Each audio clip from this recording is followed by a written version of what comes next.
লাবিবা ছিল ৭ বছরের একটি মিষ্টি মেয়ে। সে ঢাকার একটি ছোট্ট বাসায় বাবা মায়ের সাথে থাকত।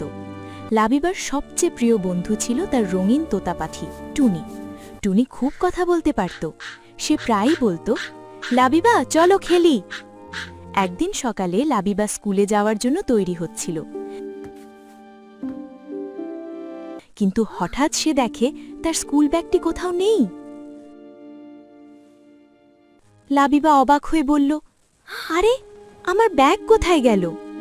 সে বিছানার নিচে দেখল,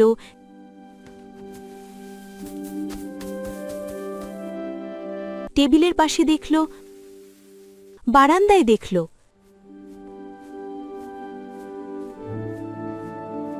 কিন্তু ব্যাগ নেই।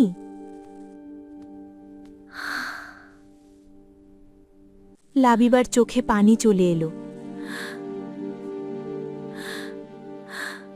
আজ তো আমার ড্রয়িং ক্লাস, আমি কি করব? টুনি উড়ে এসে তার কাঁধে বসল। কাঁদো না, কাঁদো না, খুঁজি খুঁজি। লাবিবা একটু হাসল। ঠিক আছে টুনি, আমরা একসাথে খুঁজি। দুজনে মিলে আবার খুঁজতে শুরু করল। হঠাৎ টুনি রান্নাঘরের দিকে উড়ে গেল।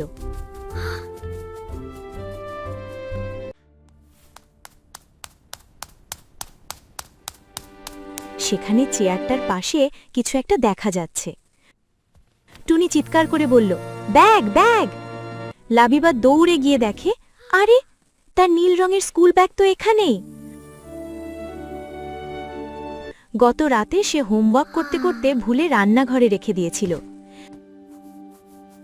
লাবিবা আনন্দে টুনিকে জড়িয়ে ধরল। ধন্যবাদ টুনি, তুমি না থাকলে আমি পেতাম না। টুনি খুশি হয়ে বলল, বন্ধু আছে, ভয় নাই।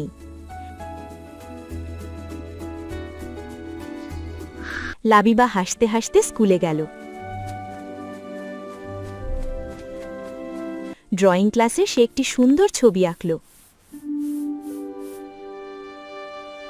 একটি মেয়ে আর তার রঙিন তোতা পাখি।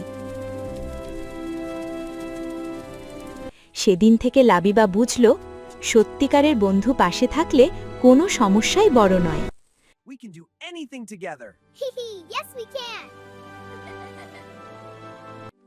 নৈতিক শিক্ষা, বন্ধুত্ব আর একসাথে চেষ্টা করলে সব সমস্যার সমাধান হয়।